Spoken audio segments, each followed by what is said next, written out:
Big swipe, and it's going many a tremendous slug sweep for the maximum. আফগানদের হারিয়ে Asia cup শুরু বাংলাদেশের। ব্যাটিংয়ে আজিজুল হাকিম তামিম আর বল হাতে আফগানিস্তানের ওপর ছুরি ঘুরিয়েছেন আল ফাহাদ ও ইকবাল হোসেন ইমনরা। বাংলাদেশের দেওয়া 229 রানের চ্যালেঞ্জিং লক্ষ্য তারায় আফগানরা 183 রানেই গুটিয়ে গেছে। ফলে 45 রানের জয় অনির্ণীত 19 এশিয়া কাপের 24 আসর শুভ সূচনা করেছে চ্যাম্পিয়ন বাংলাদেশ। দুবাই আন্তর্জাতিক cricket stadium Bangladesh Afghanistan match দিয়ে যুব এশিয়া কাপের উদ্বোধন হয়েছে।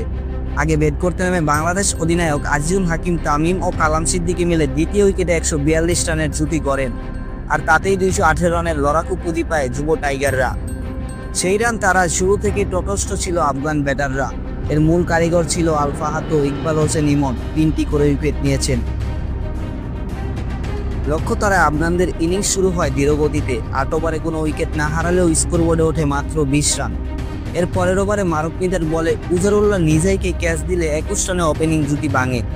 দ্বিতীয় উইকেটের জুটিতে 45 রান যোগ করেন আফগান অধিনায়ক মাহবুব খান ও ফয়সাল আদমজাই। 16 রান করে রাফিউজ্জামান রাফির বলে বোল্ড হয় মাহবুব।